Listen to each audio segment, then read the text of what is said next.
Okay, good afternoon, guys. Welcome to today's class. Welcome to today's class. We are gradually making progress in chemistry. We're done with the periodic table, the properties. We'll go into some more detailed topics that Jamb normally bring out questions from uh, in their exams. All right. So, sorry.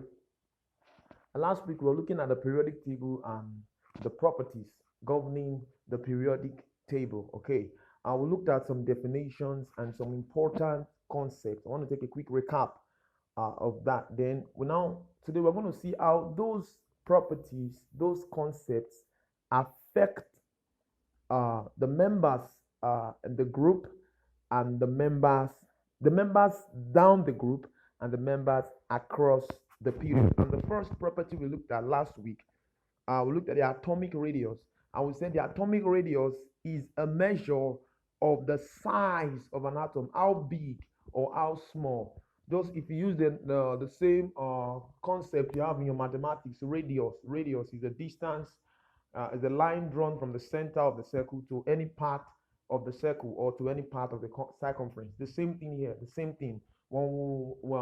When you start drawing the electronic shells of various elements, the distance uh, the distance from the center of the shell to where you have the last outermost electron, where you have the shell with the outermost electron, and that is the atomic radius. Don't forget, atomic radius is different from ionic radius. I think I didn't make mention of that last class. Atomic radius is different from ionic radius. Atomic radius, it deals with an atom. Ionic radius deals with an ion. When when the atom of the element has either accepted electron or given out electron. Don't forget, when metals accept electrons, they become when metals give out electrons because they have enough electrons. When metals give out electrons, they become positively charged. When non-metals receive or they accept electrons, they become negatively charged.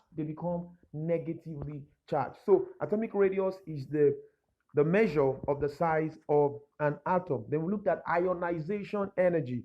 Ionization energy is the energy needed by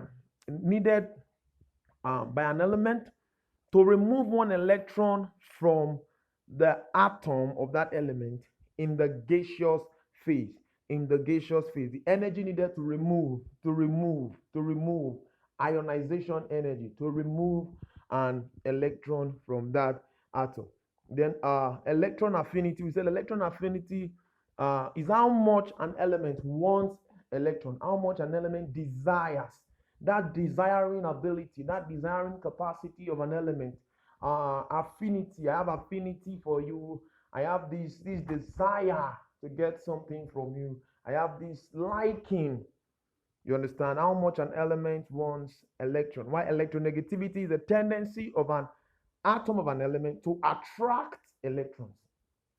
To attract, the ability, the tendency of the atom of an element to attract electrons. And we said the electronegativity of the element starts from francium and goes up to fluorine. They will look at a group. A group is the vertical one, down the group, across the period. That's the normal term or normal terminology we use for it.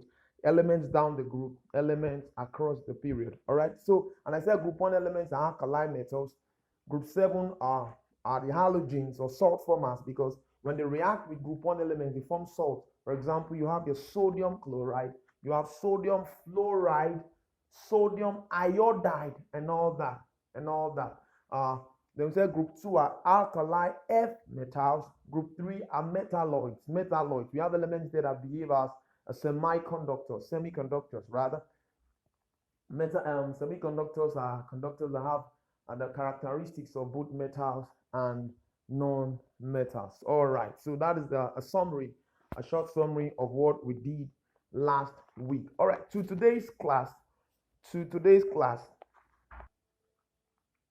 So we'll look at now. I want to look at the periods first of all. what happens across the periods, what increases and decreases across the periods. I know many of us we did something like this in our O levels, but many of us um we don't have an in-depth understanding of how these things work. We don't have an in-depth analysis of how these things work down the group across the period. So this video is simplified, quite simplified to aid easy understanding and assimilation. All right, so the periods in the periodic table. The following diagram illustrates some of the key trends in the period. Some of the key trends in the period. Okay, so we see the period number 1 to 7 and all of that. Now we see that um, uh, the table below summarizes the patterns or trends in the properties of the elements in period 3. Period 3. What are the elements in period 1? We have hydrogen and helium. In period 2, we have lithium, beryllium, boron, carbon, nitrogen, oxygen, fluorine, and neon. Now, what do elements in a period have in common? This is a Jamb question, yes. What do elements in a particular period have in common? The answer is they have the same number of shell. They have the same number of shell. Lithium is 3, 2, 1. Beryllium is 4, 2, 2. Boron is 5, 2, 3. 2 shells. Are you seeing it? Carbon 6, 2, 4. Nitrogen 7, 2, 5. Oxygen 8, 2, 6. Fluorine 9, 2, 7. Neon 10, 2, 8.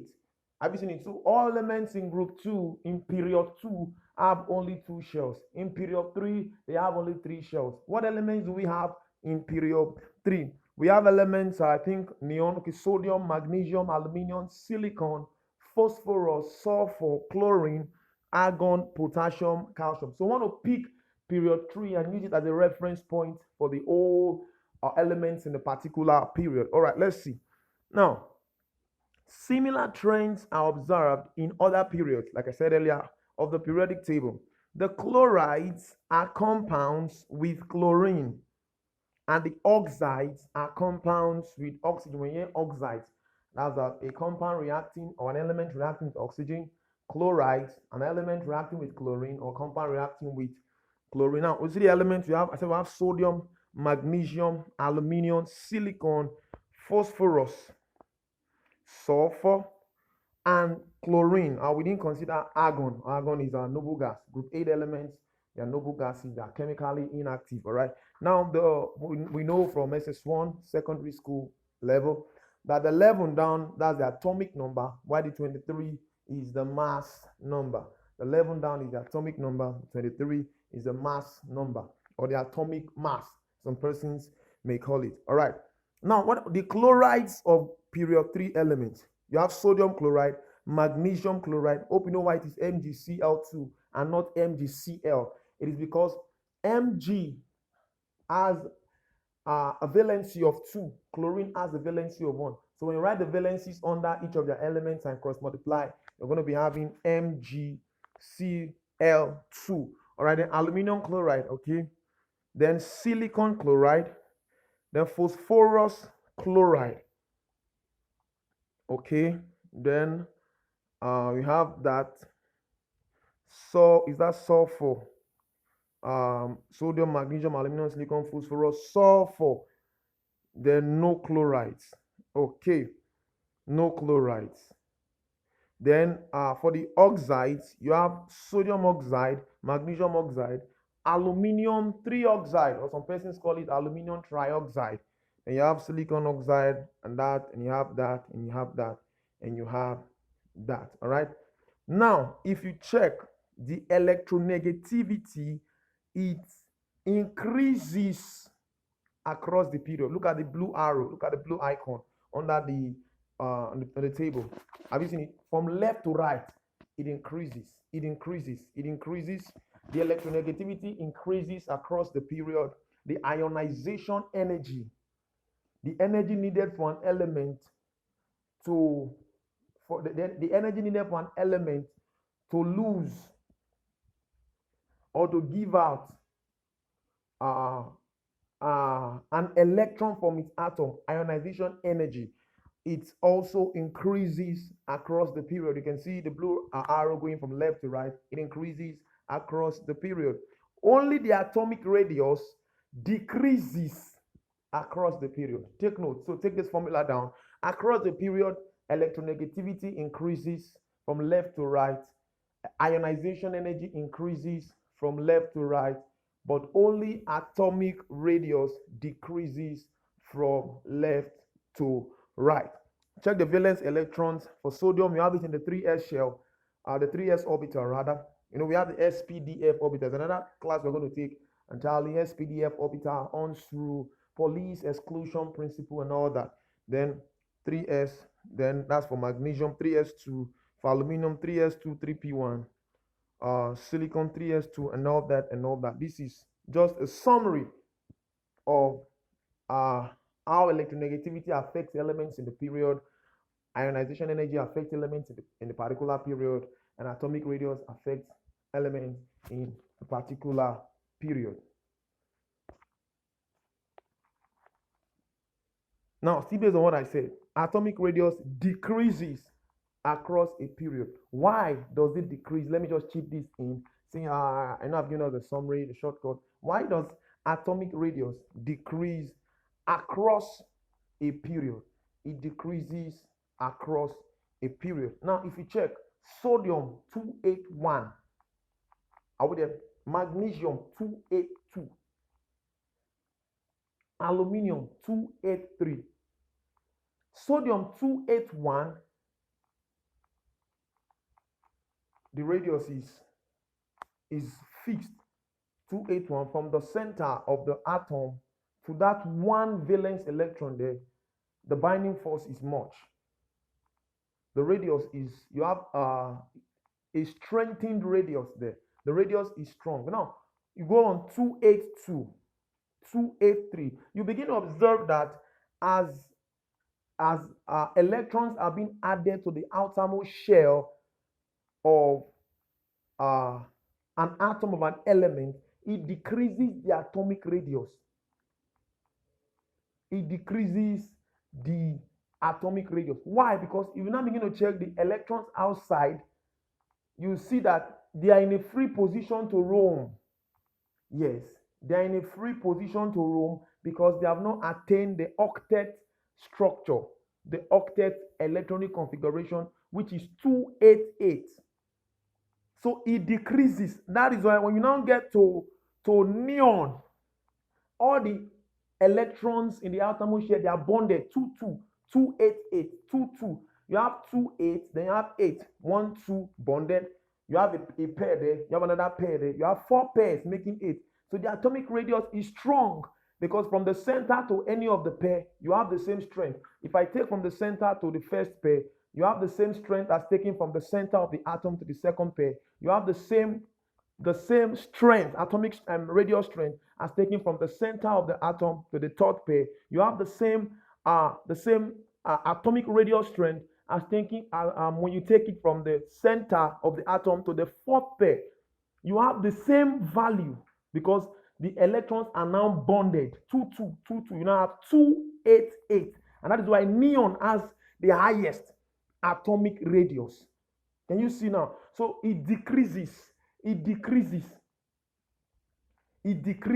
across the period. By implication, chlorine has a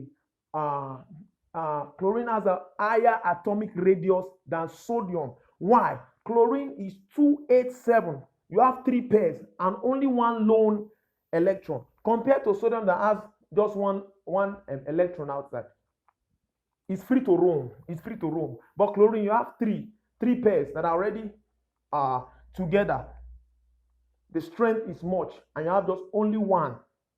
You have 3 pairs together, then 1 to make it 7. While for sodium, you have only 1. So that one electron is free to roam. So that alone decreases the atomic radius. It decreases the atomic radius. So that is why the atomic radius decreases down the period.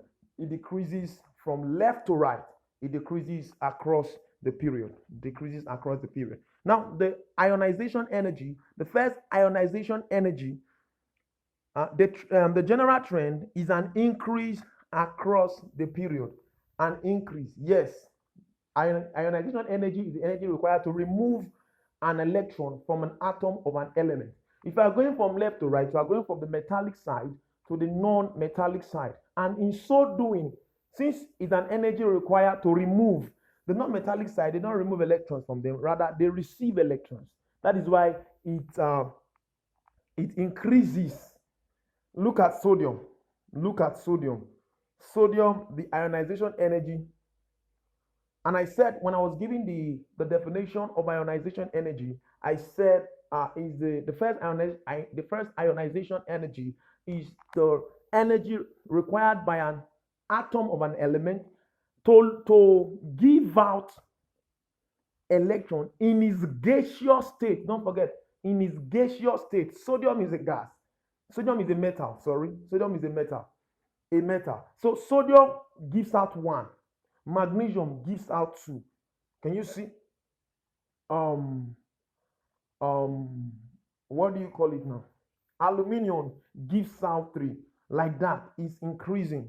The energy required to lose those electrons is increasing. It increases across a period. It increases across a period. Now, electronegativity also increases across the period. What is electronegativity? Electronegativity is the ability of an element to attract electrons.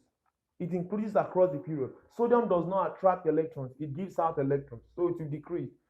The electronegativity value for sodium will be very low compared to chlorine. Chlorine has the capacity to accept, to attract electrons. 287, chlorine accepts electrons to get to the octet electronic configuration. So that's just the summary across the period.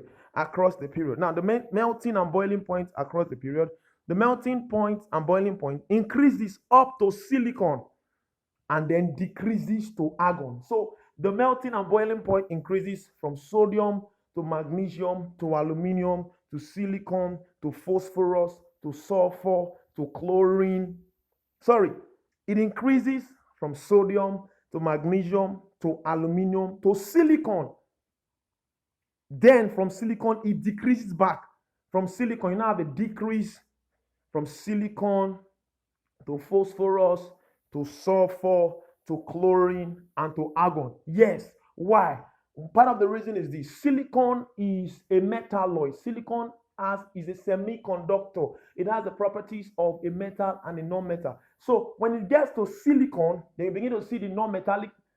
From sodium to silicon, you begin to see the metallic properties. Sodium, magnesium, aluminum, silicon. Then from silicon down, you begin to see the non-metallic properties.